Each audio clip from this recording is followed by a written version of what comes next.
Good morning, students.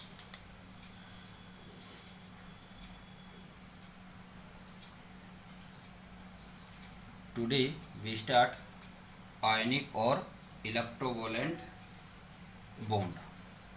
आज जो अपना नया टॉपिक है, ये टॉपिक क्या है? आयनिक और इलेक्ट्रोवोलेंट बॉन्ड पर अपनी यहाँ पर क्या करेंगे, डिस्कस करेंगे।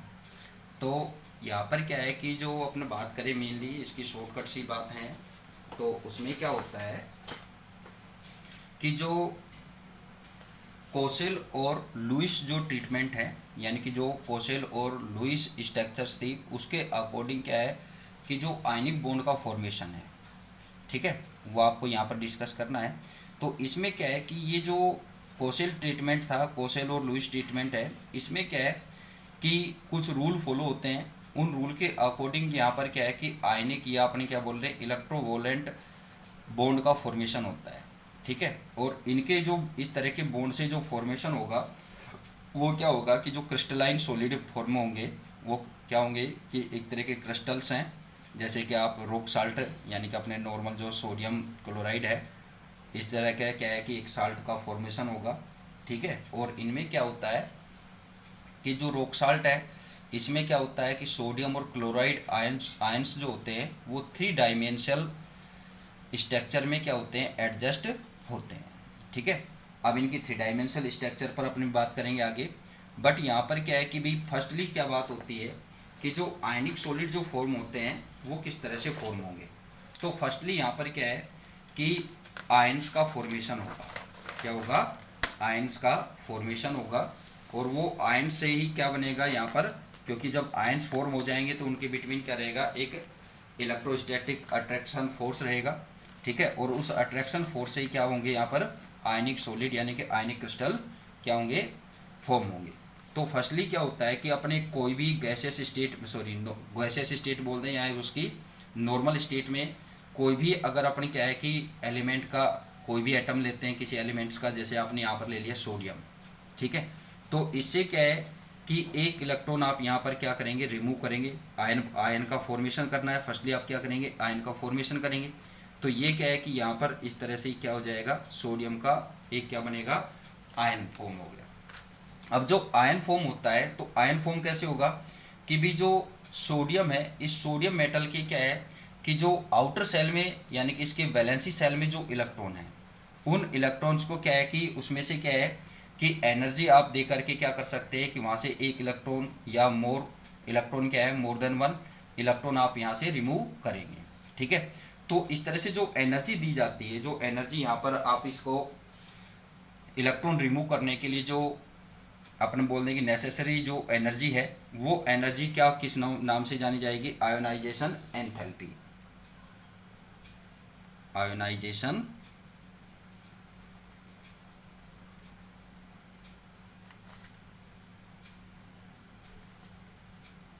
आयोनाइजेशन एंथैल्पी, ठीक है।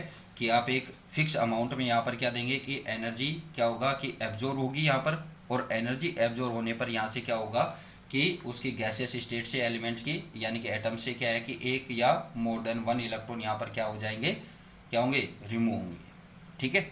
तो ये क्या होती है, आयोनाइजेशन एंथैल्पी। अब देखो फर्स्टली अपनी यहाँ पर बात करें कि अगर आपको ओनली सिंगल इलेक्ट्रॉन का यहाँ पर रिमूव कर रहा है तो ये बोली जाती क्या होगी कि इसकी आयोनाइजेशन एंथैल्पी। अगर क्या है कि कोई एलिमेंट ऐसा हो कि जिसमें क्या है कि आपको more than one electron remove करने, जैसे कि मैग्नीशियम है, मैग्नीशियम में क्या है कि यहाँ से 2 इलेक्ट्रॉन रिमूव करने होते हैं,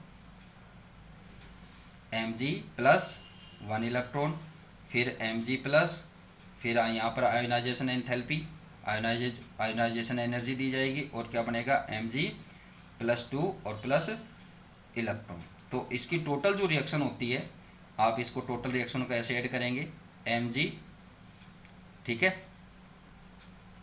Mg प्लस 2 प्लस 2 इलेक्ट्रॉन, ठीक है। तो यहाँ पर क्या है कि ये क्या हो जाएगी इसकी फर्स्ट आयोनाइजेशन एंथैल्पी, और ये क्या हो जाएगी इसकी सेकंड आयोनाइजेशन एंथैल्पी। जैसे यानी कि एक आप सीरियल से यहाँ पर इलेक्ट्रॉन क्या करेंगे, रिमूव करेंगे, तो उसके अकॉर्डेंस यहाँ पर क्या होगी, ionization enthalpy. Ionization enthalpy mean क्या होता है कि the energy which is necessary to remove one electron at from a atom at a gaseous state. ठीक है, कि गैसियस स्टेट से क्या है कि वहाँ से एक इलेक्ट्रॉन रिमूव करने के लिए जो नेसेसरी एनर्जी है, रिक्वायर्ड एनर्जी है, वो एनर्जी क्या है, उसकी आयोनाइजेशन एंथैल्पी है। और इस एंथैल्पी की वैल्यू जो होती है वो क्या होती है, पॉजिटिव होती है। ठीक है, ऑल टाइम क्या रहती है कि ये पॉजिटिव, यानी कि ऑलवेज क्या है, पॉजिटिव है। ठीक है,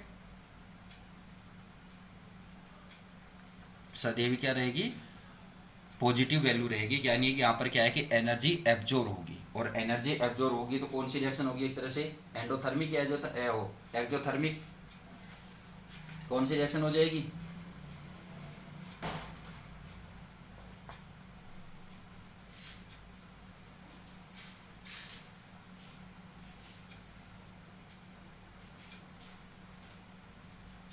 कौन सी होगी, एंडो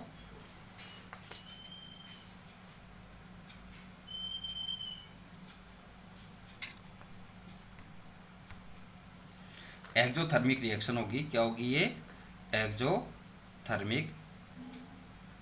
ठीक है ना, कि अगर क्या है आयोनाइजेशन एंथैल्पी की बात करें तो ये कौन सी रिएक्शन होगी, एक्जोथर्मिक, यानी कि यहाँ पर एनर्जी क्या होगी, एब्जॉर्ब होगी। इसी तरह से अगर अपन बात करें नॉन मेटल्स पर, तो नॉन मेटल में आप सोडियम क्लोराइड का अपन यहाँ फॉर्मेशन करें तो क्लोरीन है जो गैसेस स्टेट में है। ठीक है, अब क्या है कि इसमें एक इलेक्ट्रॉन ऐड किया जाए, एक इलेक्ट्रॉन ऐड किया जाए तो ये क्या बन जाएगा, क्लोराइड आयंस। ठीक है, अब जो क्लोराइड साइन यानी कि कोई भी गैसेस स्टेट से क्या है कि आप यहाँ पर क्या है कि किसका फॉर्मेशन करेंगे, एनाइंस का, तो यानी क्लोराइड्स आयन बनाए तो एनाइन यानी कि यहाँ पर इलेक्ट्रॉन ऐड हुआ है, तो इलेक्ट्रॉन ऐड करने पर जो एनर्जी यहाँ पर रिक्वायर्ड होगी वो क्या होगी, electron gain enthalpy, electron gain enthalpy, और इसको किस नाम से, इलेक्ट्रॉन एफिनिटी, इलेक्ट्रॉन एफिनिटी के नाम से भी अपन यहाँ पर क्या करते हैं, इसको कॉल्ड करते हैं।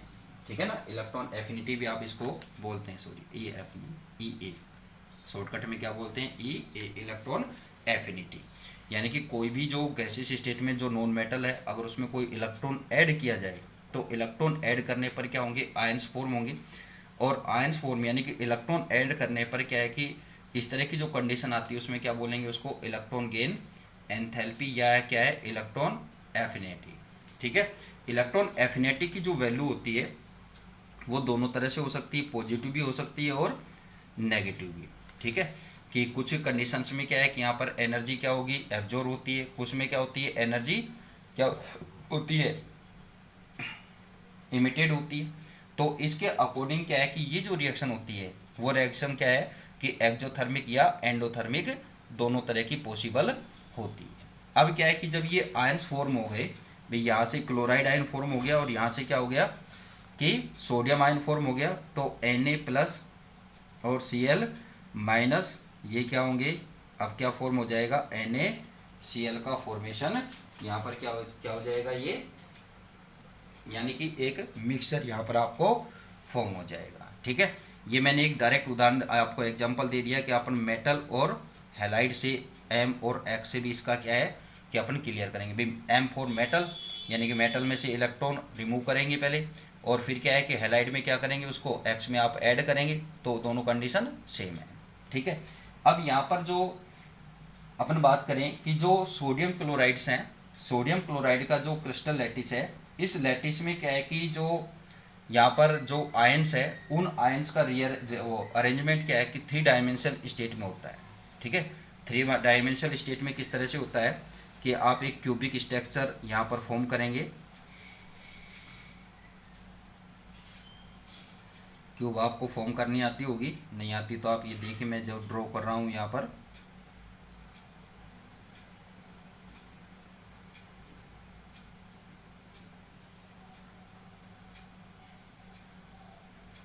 ठीक है।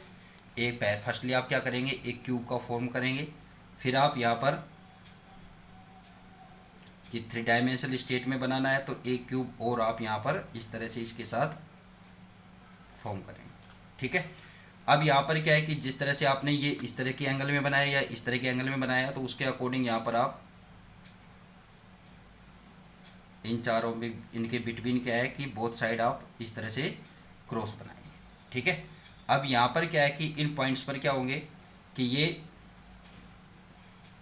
सॉरी यहाँ थोड़ी सी गड़बड़ी आएगी, आपको लाइन स्ट्रेट नहीं आएगी, ये इस तरह से आपको यहाँ देना था। ठीक है, ये लाइन थोड़ी देर के लिए आप छोड़ देना। ठीक है, सेम एज इट इज आप यहाँ से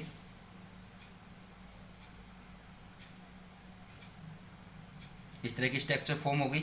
अब इसमें क्या है कि आप जो क्लोराइड्स आयन है और सोडियम आयन है, अब देखो जो नेगेटिव चार्ज होते हैं, ठीक है, यानी कि एनाइंस होते हैं, उनका जो साइज होता है वो थोड़ा लार्ज हो जाता है। ये क्लोराइड आयन फॉर्म हो गया, ये सोडियम। ठीक है, अब ये क्या है कि इसके जो पॉइंट है, लैटिस पॉइंट है, इन पर आप इसका रीअरेंजमेंट करेंगे कि कैसे होगा। ये यहाँ पर इसको थोड़ा मैं डार्क कर देता हूँ। ये क्या है, सोडियम आयन्स हैं और ये क्या है, क्लोराइड आयन्स हैं। ठीक है, अब इनको एक आप सीरियल में लेंगे ऐसे ही। अब इन कॉर्नर पर सोडियम और यहाँ पर क्लोराइड। ठीक है, फिर क्या आएगा, क्लोराइड, सोडियम और क्लोराइड। अब आप इसी यहाँ पर इसी उसमें ऐसे यहाँ से चलेंगे। ठीक है, तो यहाँ पर क्या आ जाएगा, सोडियम, क्लोराइड, सोडियम, फिर यहाँ पर क्लोराइड, सोडियम, क्लोराइड, फिर आप इधर आइए तो यहाँ पर क्या आ जाएगा, सोडियम इन दोनों कॉर्नर पर और यहाँ क्लोराइड, फिर यहाँ क्या आ जाएगा, क्लोराइड और मिडल वाले पर सोडियम। अब यहाँ पर क्या आ जाएगा, क्लोराइड और यहाँ क्या आएगा, सोडियम। ऐसे ही आप इस पर बीच वाले पर ये बना देंगे। अब देखिए यहाँ पर क्या आ जाएगा, दोनों कॉर्नर पर सोडियम आ रहा है तो यहाँ पर दोनों कॉर्नर पर क्लोराइड और ये यहाँ पर ये आ जाएगा। तो इस तरह की क्या है कि ये NaCl की क्या है, 3 डायमेंशनल स्ट्रक्चर आप फॉर्म करेंगे। ठीक है, तो इसमें आप देखिए, अब थ्योरेटिकल आपको बुक के अकॉर्डिंग बताते हैं कि from the Kossel and Lewis treatment of the formation of ionic bond, it follow that the formation of ionic compound would primarily depend upon the edges of formation of the positive and negative ion from the respective neutral atom। यानी कि उनकी gaseous state से क्या है कि firstly आप क्या बनाएंगे, पॉजिटिव और नेगेटिव आयन का फॉर्मेशन करेंगे। ठीक है, जो मैंने आपको बताया किस तरह से। The arrangement of the positive and negative ion in the solid that is the lattice of the crystalline compound.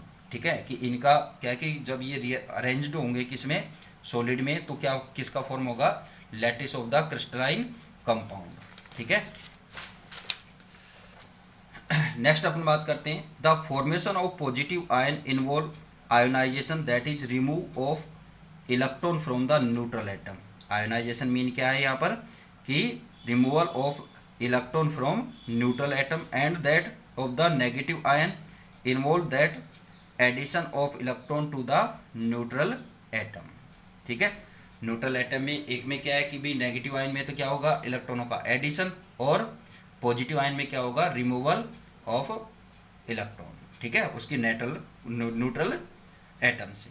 ठीक है, अब ये आपको इस तरह से यहाँ पर ये आपको एक जर्नल उससे यहाँ पर बताया गया है, मैंने आपको डायरेक्ट सोडियम से बता दिया है। ठीक है ना, सोडियम और क्लोराइड आयन, यानी कि M = तो अपने क्या ले लिया, सोडियम, और X = क्या ले लिया, क्लोराइड। ठीक है ना, तो यहाँ पर ये क्या हो जाएगी, आयोनाइजेशन एंथैल्पी। आयोनाइजेशन एंथैल्पी यानी कि उसकी गैसियस स्टेट से, या अपनी ये बोलेगी न्यूट्रल जो एटम है उसे 1 इलेक्ट्रॉन रिमूव करने के लिए जो रिक्वायर्ड एनर्जी है वो क्या होती है, उसकी आयोनाइजेशन एंथैल्पी। इसी तरह से इलेक्ट्रॉन गेन एंथैल्पी या इलेक्ट्रॉन एफिनिटी, EA, जिसको आप शॉर्टकट में क्या लिखते हैं, EA, इलेक्ट्रॉन एफिनिटी। तो इलेक्ट्रॉन एफिनिटी यानी कि उसकी गैसियस स्टेट, या अपन ये बोले कि जो नॉर्मल एटम है, नॉर्मल स्टेट में है, उसमें क्या है कि एक इलेक्ट्रॉन ऐड करने पर क्या बनेंगे, उसके आयंस फॉर्म होंगे। तो उस कंडीशन में क्या है कि वो क्या होगी, इलेक्ट्रॉन गेन एंथैल्पी। ठीक है ना, कि इसमें जो एनर्जी या तो यहाँ पर क्या होगी, इमिटेड होगी या एब्जॉर्ब होगी। जबकि आयोनाइजेशन एंथैल्पी में क्या होता है कि ऑलवेज एनर्जी एब्जॉर्ब होती है। ठीक है, इस तरह से ये क्या बन गया, एक लैटिस, क्रिस्टलाइन लैटिस बन गया यहाँ पर। The the electron gain process में बी एक्सोथर्मिक और एंडोथर्मिक। ठीक है, यानी कि ये जो रिएक्शन है वो एक्सोथर्मिक भी हो सकती है और एंडोथर्मिक भी। The ionization is always endothermic. क्या होगी? Endothermic. Electron affinity is the negative of the energy change accompanying electron gain. ठीक है, observably ionic bond will be formed more easily between element with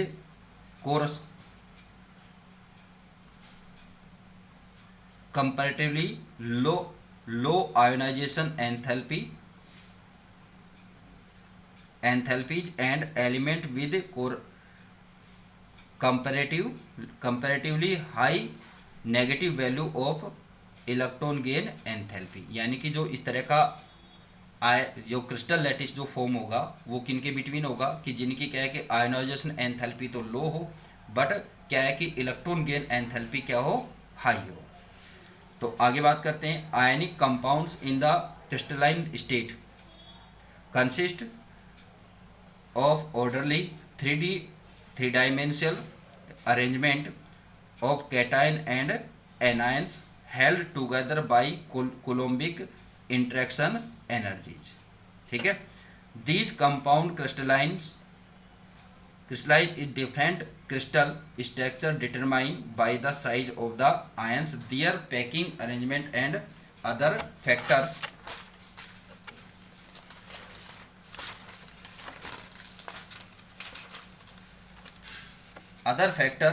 the crystal structure of sodium chloride is as follows. ये मैंने आपको बता दिया है, ये मैंने एक ऑलरेडी बनाई हुई थी तो वैसे मैंने आपको बता दिया है कि यहाँ पर जो रेड कलर से ये जो बनाए हुए हैं तो ये तो क्या है, यहाँ पर क्लोराइड आयन है, और जो ब्लू कलर से यहाँ पर फॉर्म किए गए हैं वो क्या है? सोडियम आयन्स है।